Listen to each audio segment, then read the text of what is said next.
హైదరాబాద్ కేపీహెచ్బీలో వైఎస్ఆర్సీపీ 16వ ఆవిర్భావ వేడుకలు ఘనంగా జరిగాయి.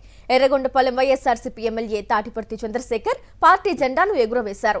అనంతరం కేక్ కట్ చేశారు. దివంగత సీఎం వైఎస్ రాజశేఖర్ రెడ్డి విగ్రహానికి పూలమాలలు వేసి నివాళులర్పించారు. ఈ కార్యక్రమంలో పార్టీ మేధావుల ఫోరం అధ్యక్షుడు ఈశ్వర్ ప్రసాద్ రెడ్డి, వైఎస్ఆర్సీపీ రాష్ట్ర అధికార ప్రతినిధి Karumuri Venkata Reddy, IT wing working president Vijay Bhaskar Reddy పాల్గొన్నారు.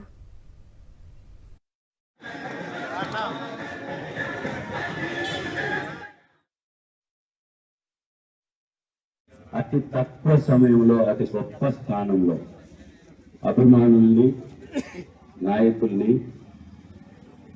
జనబలాన్ని సాధించినటువంటి ఒక గొప్ప ఘనమైనటువంటి చరిత్ర వైఎస్ఆర్ కాంగ్రెస్ పార్టీ.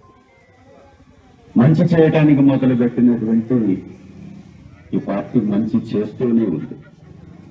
పేదల్ని మోసం చేసి వాళ్ళ పొట్టలు కొట్టి రెండు పోట్లు పొడిచి తెలుగుదేశం పార్టీ అనేక సార్లు అధికారంలోకి వస్తే ప్రజల కోసం నడిచి, ప్రజా సమస్యలు తెలిసి, ప్రజల కోసం కష్టపడి పనిచేసినటువంటి పార్టీ, ప్రభుత్వాన్ని నడిపినటువంటి పార్టీ వైఎస్ఆర్ కాంగ్రెస్ పార్టీ.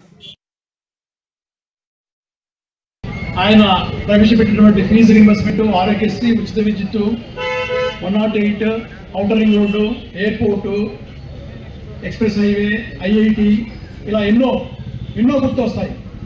కానీ ఆ తర్వాత వచ్చేటువంటి చంద్రబాబు నాయుడు గారి గురించి చెప్పాలంటే ఏమీ గుర్తురావు. వెన్నుపోటు, మాయమాటలు చెప్పడము, మాటలు చెప్పి మోసపుచ్చడము, ఎటు తిరిగి అధికారులకి రావాలి. ఆ అధికారులకు రావడానికి ప్రజలకు మేలు చేయాలనే ఉద్దేశం కాదు, తను బాగుపడాలి, తన వారు బాగుపడాలని తప్ప 10 మందికి మేలు చేయాలి, మంచి పేరు తెచ్చుకోవాలి. చివరికి చంద్రబాబు నాయుడు గారి తండ్రి కూడా కంచులో అన్నారంట.